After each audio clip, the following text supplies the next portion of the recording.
সকলকে শুভেচ্ছা ও ভালোবাসা জানিয়ে শুরু করছি আজকের সর্বশেষ অনুষ্ঠান, রবীন্দ্র গানের সাজানো নৃত্যালেখ্য ঋতুরঙ্গ। বাংলার প্রকৃতিতে আছে 6 ঋতু, তবে রবীন্দ্রনাথের কাছে ঋতু শুধুমাত্র প্রাকৃতিক পরিবর্তন নয়, তার কাছে এ যেন এক গভীর অনুভূতি, অমূল্য এক জীবনধারা। ওর সাহিত্য, সঙ্গীত ও কবিতায় ঋতু বারংবার এসেছে যেন জীবন্ত চরিত্র হয়ে। তিনি প্রতিটি ঋতুকে দেখেছেন ভিন্ন রঙে ও ভিন্ন রূপে, এবং আমাদেরও সে একইভাবে দেখতে ও ভাবতে শিখিয়েছে। আজকে আমরা সুরে সুরে, ছন্দে ছন্দে তার সেই রঙিন অনুভবগুলিকে প্রত্যক্ষ করার চেষ্টা করব। আমাদের বর্ষপঞ্জির সূচনা হয় প্রথম ঋতু গ্রীষ্মের প্রখরতায়। সূর্যের দাবদাহে গ্রীষ্ম তীব্র কঠোর। এই কঠোর গ্রীষ্মে প্রকৃতি যেমন সূর্যের দহন সহ্য করে, তেমনি মানুষকেও তার জীবনে সহ্য করতে হয় অনেক যন্ত্রণা, অতিক্রম করতে হয় অনেক কঠিন সময়, অনেক ক্লান্তির পথ। আর সেই দুর্গম পথ অতিক্রম করেই মানুষ এগিয়ে চলে তার অভীষ্টের দিকে। দারুণ অগ্নিবাণে রে, হৃদয় তৃষায় হানে রে, এই গানের ভিতর দিয়ে কবি যেন জীবন সংগ্রামের সেই প্রতিচ্ছবি এঁকেছেন।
গানের সাথে বৃষ্টিধারার যে গভীর অনুষঙ্গ তৈরি হয়, ওই যে ঝড়ের মেঘে, এই গানটি সেই অনুষঙ্গের কথাই বলে।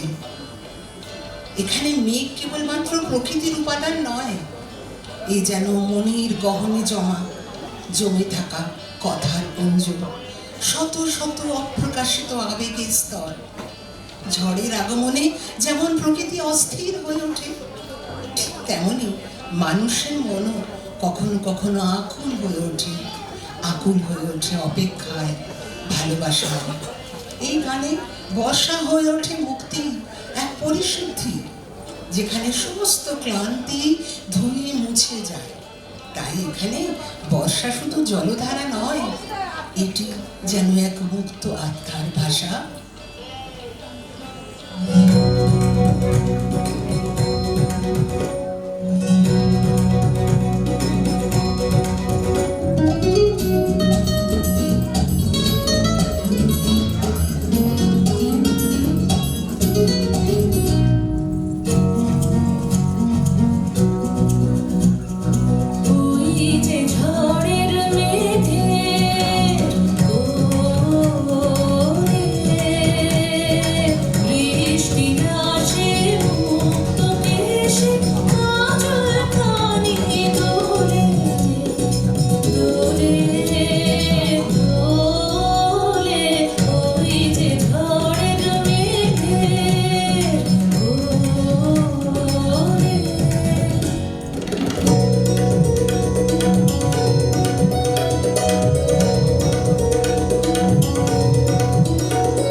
বর্ষা শুধুই যে আনন্দের বার্তা দেয় তা তো নয়, তার অপর একটি রূপ বিরহ, বেদনা আর হারিয়ে ফেলার কাহিনীও শোনায়।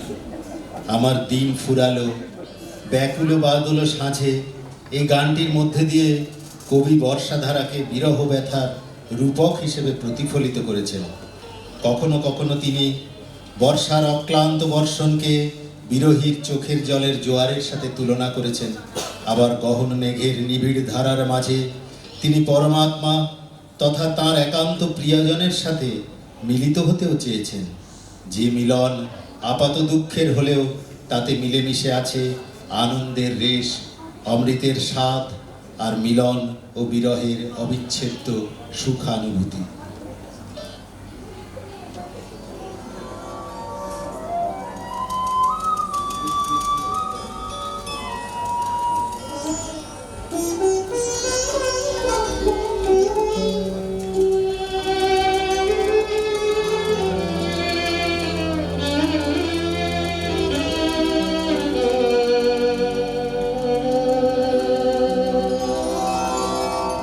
আমার দিন ফুরালো,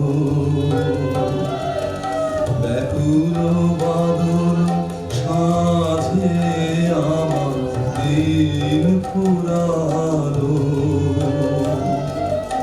গহন মেঘের নিবিড় ধারা মাঝে আমার দিন ফুরালো।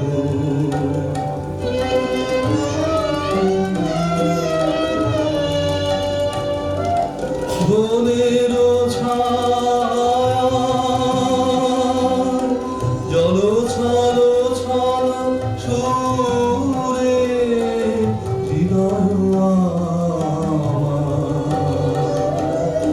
কানায় কানায় ঘুরে ফলে ফলে ও গুরু গুরু তালে তালে গগনে গগনে গভীর মৃদাম বাজে আমার দিন ফুরালো।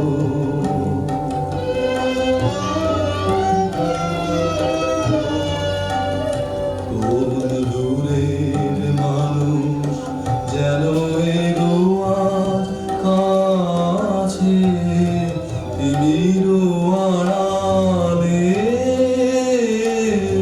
নীরবে দাঁড়ায় আছে গো।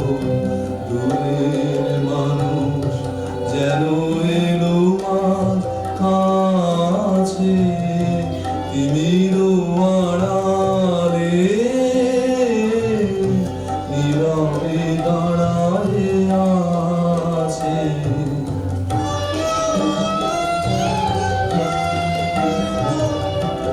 বুকে দোলে তার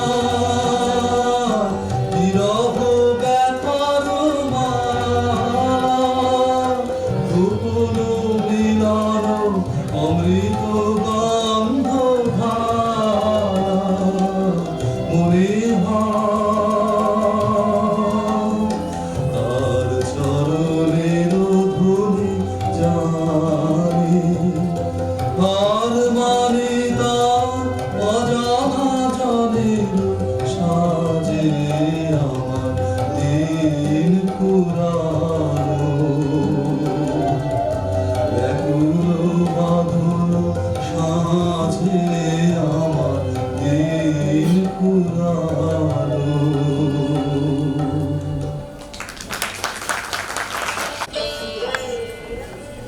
শরৎ নির্মলতা, স্বচ্ছতা ও প্রশান্তির প্রতীক। তোমার মোহন রূপে এই গানটি সেই শান্ত স্নিগ্ধ সৌন্দর্যেরই বন্দনা। এই গানে প্রকৃতি যেন এক অপূর্ব সজ্জায় সেজে ওঠে। নীল আকাশ, সাদা মেঘ, কোমল আলো। কিন্তু এই সৌন্দর্য শুধুই বাহ্যিক নয়, এটি মনেরও এক প্রশান্ত অবস্থা।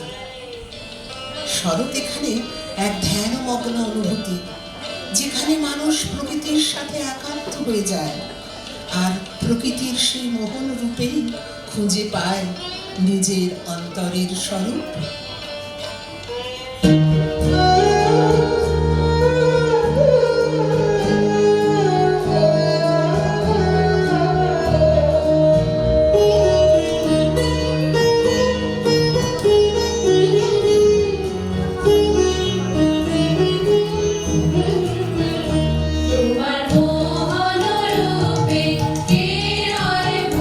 তোমার মোহন রূপে জানি না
হেমন্তের রাত যেন এক নিস্তব্ধতার কবিতা।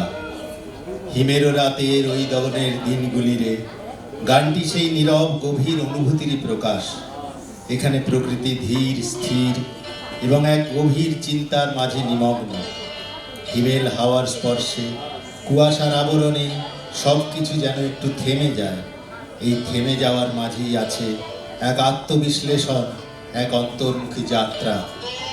এই গান তাই হেমন্তের বাহ্যিক রূপের পাশাপাশি মানুষের মনের নিঃশব্দ অনুভূতিকেও তুলে ধরে।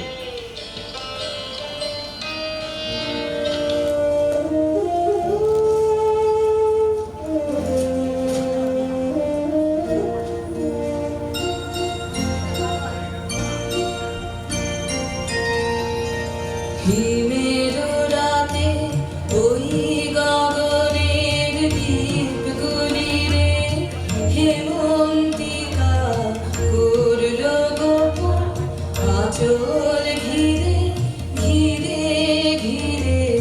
হিমের রাতে ওই গগনের দ্বীপগুলিরে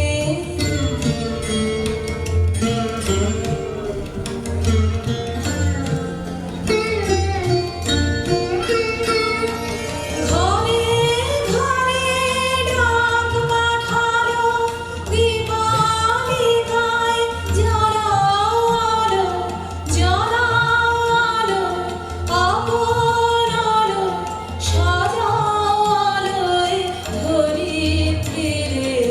হিমের রাতে ওই গগনের দ্বীপগুলিরে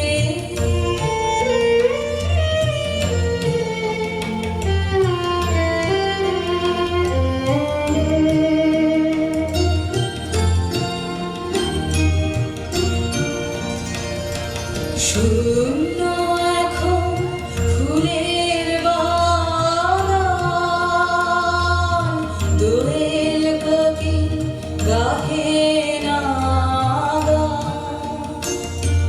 কাশ ঝরে যায় ঝরে যায় ঝরে যায় নদীর তীরে।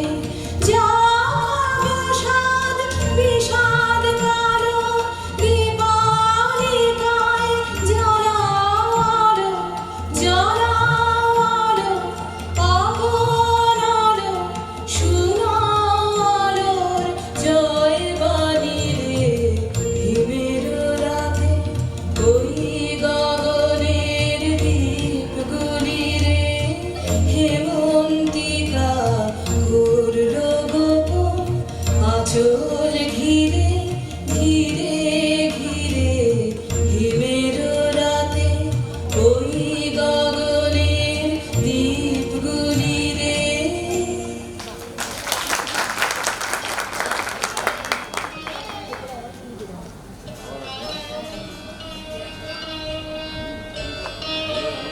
শীতে যেমন আছে হিমেল হাওয়ার পরশ, আমলকির ডালে ডালে তার আবেগের প্রকাশ, ঠিক তেমনই আছে এক নীরব রিক্ততা, এক গহন শূন্যতা। শরতের শিউলি ফোটার দিন যখন শেষ হয়, গাছের সবুজ পাতাগুলি যায় ঝরে, প্রকৃতি তখন হয়ে ওঠে শুষ্ক কাষ্ঠল। কিন্তু কবির দৃষ্টি তো অনন্ত, অন্তর্ভেদী।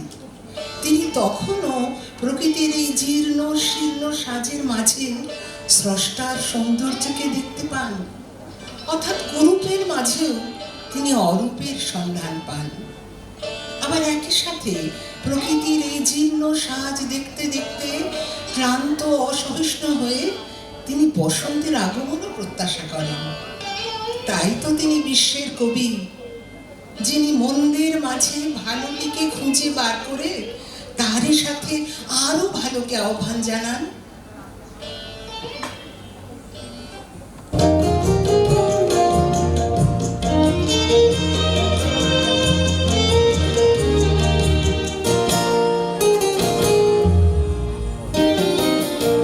একি মায়া লুকাও কায়া জীর্ণ শীতের সাজে আমার সয় না সয় না সয় না কানে কিছুতে সয় না।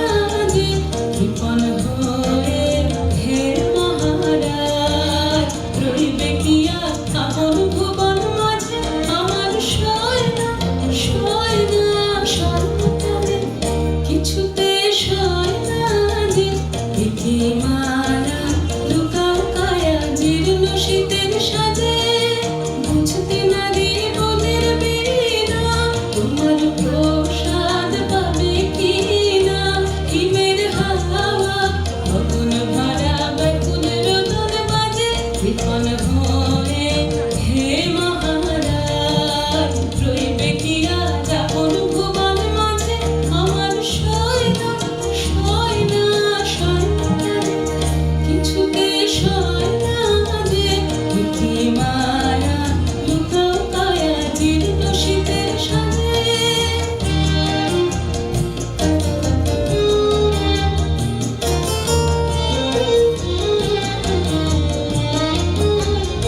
কেন মরুর পারে কাটাও বেলা রসের কান্ডারি লুকিয়ে আছে কোথায় তোমার রূপের ভান্ডারি কেন মরুর পারে কাটাও বেলা রসের কান্ডারি লুকিয়ে আছে কোথায় তোমার রূপের ভান্ডারি রিক্ত পাতা শুষ্ক শাখে কোকিল তোমার কইব ডাকে শূন্য সভা মৌনবান আমরা মরি লাজে বিপন ভয়ে হে মহারাজ রইবে কি আজ আপন ভুবন মাঝে আমার সয়না সয়না সয়না কিছুতে সয়না যে দেখি মারা লুকাও কায়া জীর্ণ শীতের সাজে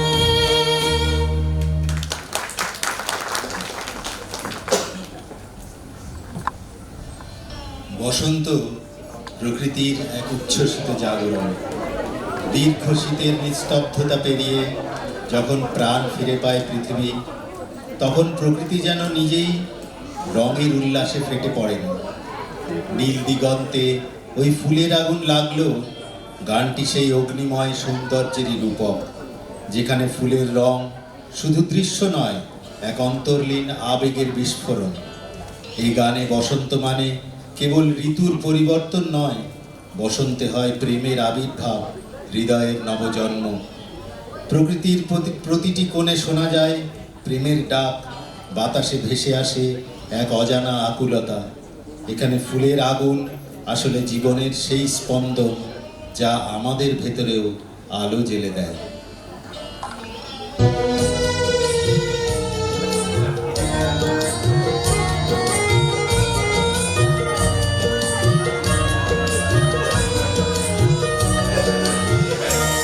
নীল দিগন্তে ওই ফুলের আগুন লাগলো লাগলো নীল দিগন্তে ওই ফুলের আগুন লাগলো লাগলো নীল দিগন্তে বসন্তে সৌরভের শিখা জাগলো বসন্তে সৌরভের শিখা জাগলো নীল দিগন্তে ওই ফুলের আগুন লাগলো লাগলো নীল দিগন্তে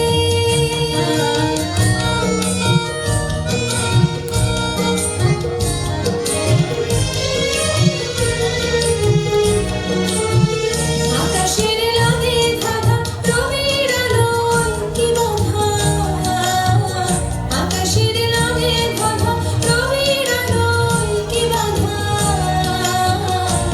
বুঝি ধরার কাছে আপনাকে সে মাগলো বুঝি ধরার কাছে আপনাকে সে মাগলো সরষে খেতে ফুল হয়ে তাই জাগলো নীল দিগন্তে ওই ফুলের আগুন লাগলো লাগলো নীল দিগন্তে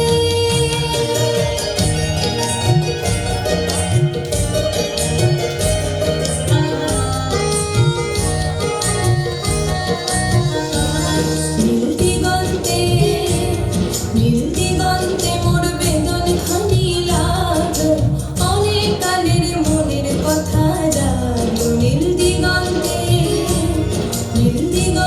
মোর বেদন খানি লাগলো অনেক কালের মনের কথা জাগলো এলো আমার হারিয়ে যাওয়া কোন ফাগুনের পাগল হওয়া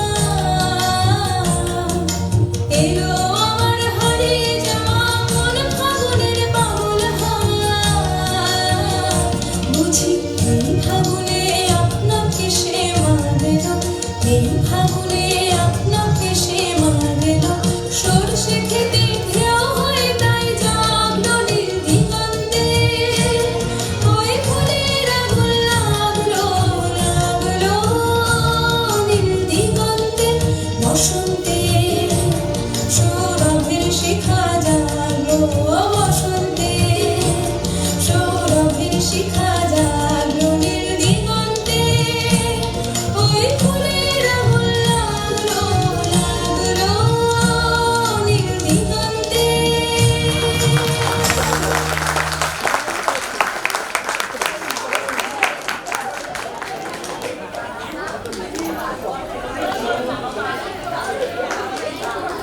ছয় ঋতুর ভিন্ন ভিন্ন রূপ, ভিন্ন অনুভব শেষ পর্যন্ত মিলেমিশে তৈরি করে আমাদের জীবন, আমাদের সংস্কৃতি।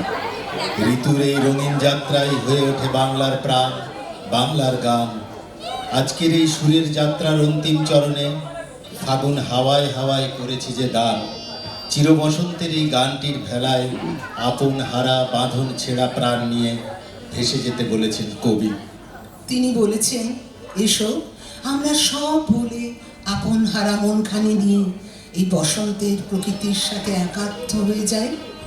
সমস্ত জাগতিক বাঁধন ছেড়ে অকারণ আনন্দে মেতে উঠি, আলিঙ্গন করে নিই অপার সৌন্দর্যের প্রতীক অশোক সুখে সজ্জিত এই রঙিন বসন্তকে।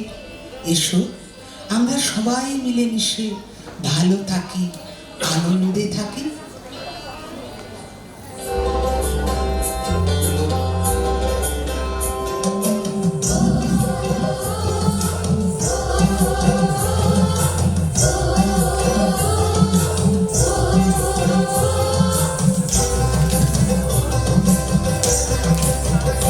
ফাগুন হাওয়ায় হাওয়ায় করেছি যে গান, তোমার হাওয়ায় হাওয়ায় করেছি যে গান। আমার আপন হারা প্রাণ, আমার বাঁধন ছেঁড়া প্রাণ, তোমার হাওয়ায় হাওয়ায় করেছি যে গান, তোমার হাওয়ায় হাওয়ায় করেছি যে গান।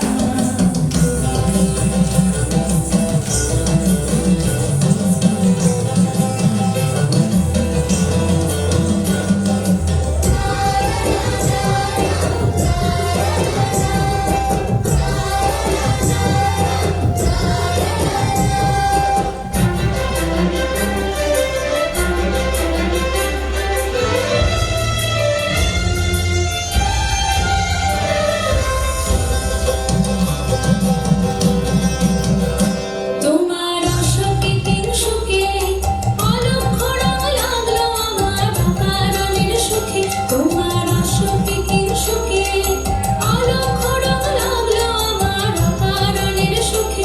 তোমার ঝামের দোলে মরমরিয়া ওঠে আমার দুঃখ রাতের গান। তোমার ঝামের দোলে মরমরিয়া ওঠে আমার দুঃখ রাতের গান। তোমার হাওয়ায় হাওয়ায় করেছি যে গান, তোমার হাওয়ায় হাওয়ায় করেছি যে গান।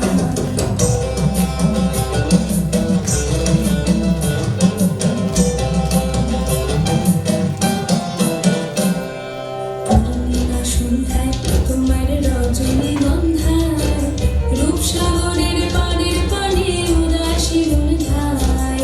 পূর্ণিমা সন্ধ্যায় তোমার রজনীগন্ধায় রূপসাগরের পাড়ের পানে উদাসী বনধায়। তোমার প্রজাপতির পাখা আমার আকাশ যাওয়া মুগ্ধ চোখের রঙিন স্বপ্ন মাখা। তোমার প্রজাপতির পাখা আমার আকাশ যাওয়া মুগ্ধ চোখের রঙিন স্বপ্ন মাখা। তোমার চাঁদের আলোয় মিলায় আমার দুঃখ সুখের সকল অবসান। তোমার চাঁদের আলোয় মিলায় আমার দুঃখ সুখের সকল অবসান। তোমার হাওয়ায় হাওয়ায় করেছি যে গান, তোমার হাওয়ায় হাওয়ায় করেছি যে গান।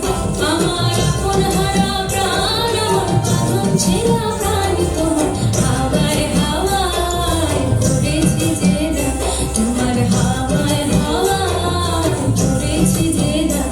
ফাগুন হাওয়ায় হাওয়ায় করেছি যে গান।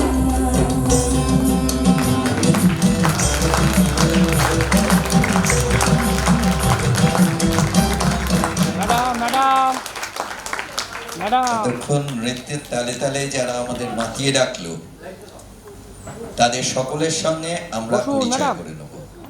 অনুষ্কা,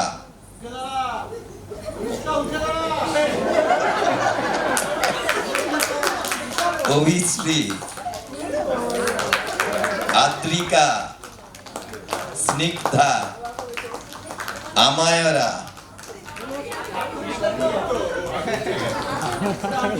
প্রাণময়ী, ঐশানী, ঈশানী,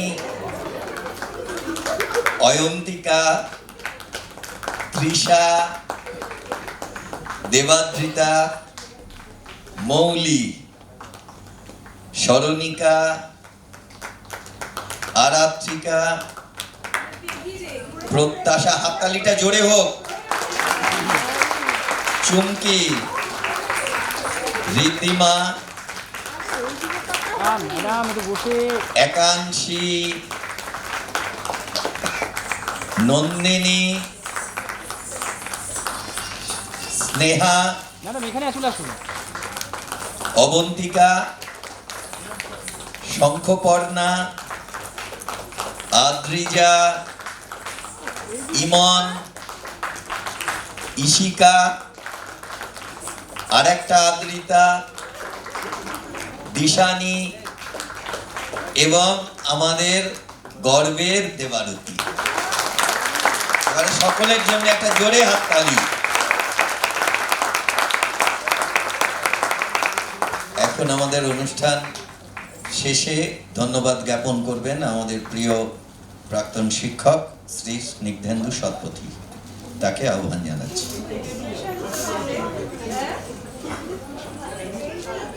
আমাদের অতিথি শিল্পী যারা ছিলেন,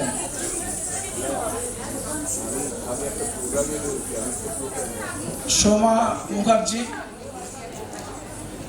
সর্বাণী দাস এবং মুন্দুবর সোমনাথ মুখোপাধ্যায়। রুহুল কুদ্দুসকে আমরা অতিথি বলে মনে করছি না, ও আমাদের মধ্যেকার লোক। তারপর যাদের ধন্যবাদ জানাবো, যারা এই অনুষ্ঠানটি একে সফল করতে আলো এবং যন্ত্রাণুর সঙ্গে সাহায্য করেছেন। কিবোর্ডে ছিলেন পুলক মণ্ডল, তবলাতে ছিলেন পার্থ ভট্টাচার্য এবং শব্দ প্রেক্ষাপটে শেখর মজুমদার। এদের ধন্যবাদ জানাচ্ছি। ধন্যবাদ জানাচ্ছি এই প্রেক্ষাগৃহের যারা কর্মী, তারা সহায়তা করেছেন আমাদের এই অনুষ্ঠান শুরুর অনেক আগে থেকেই। তাদের ধন্যবাদ জানাই। এই প্রেক্ষাগৃহের কর্তৃপক্ষকেও আমরা ধন্যবাদ জানাচ্ছি এবং সবশেষে ধন্যবাদ জানাচ্ছি যারা আজকে দর্শক এবং শ্রোতা হিসেবে শুরু থেকে শেষ পর্যন্ত এখানে থেকেছেন তাদেরকে। এছাড়া যে কথা না বললেই নয়, আমার আগে সোমনাথ ভট্টাচার্য উল্লেখ করেছে আমাদের গর্বের দেবারতী হিসেবে। সঠিকভাবেই আমাদের গর্বের দেবারতী আমাদের, কিন্তু তার সঙ্গে যে 28 জন একেবারে কচিকাঁচা থেকে আরম্ভ করে কিশোরী, তাদের ধন্যবাদ জানাই এবং দেবারতীর প্রতি আমাদের বিশেষ ধন্যবাদ থাকবে এত সুন্দর একটা উপস্থাপনা উপহার দেওয়ার জন্য।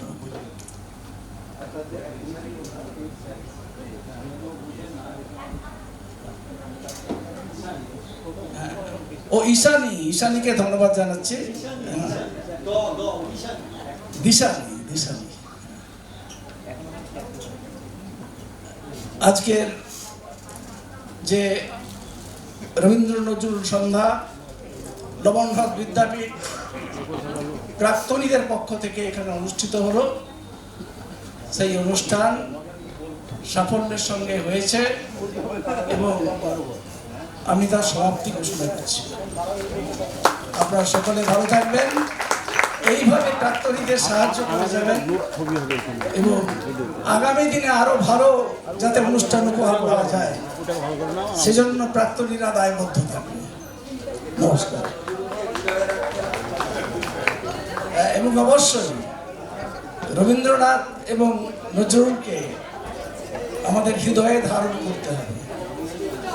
তোমার পূজার ছলে তোমায় ভুলেই থাকি বললে চলবে না, তাকে মাটিতে নামাতে হবে, হৃদয়ে রাখতে হবে। নমস্কার।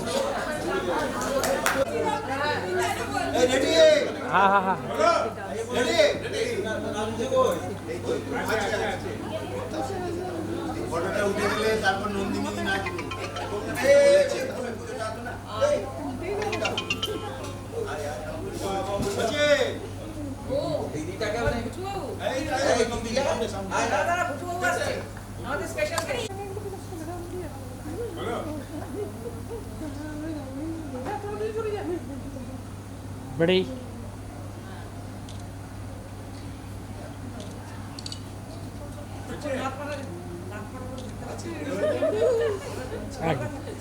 ঠিক আছে হ্যাঁ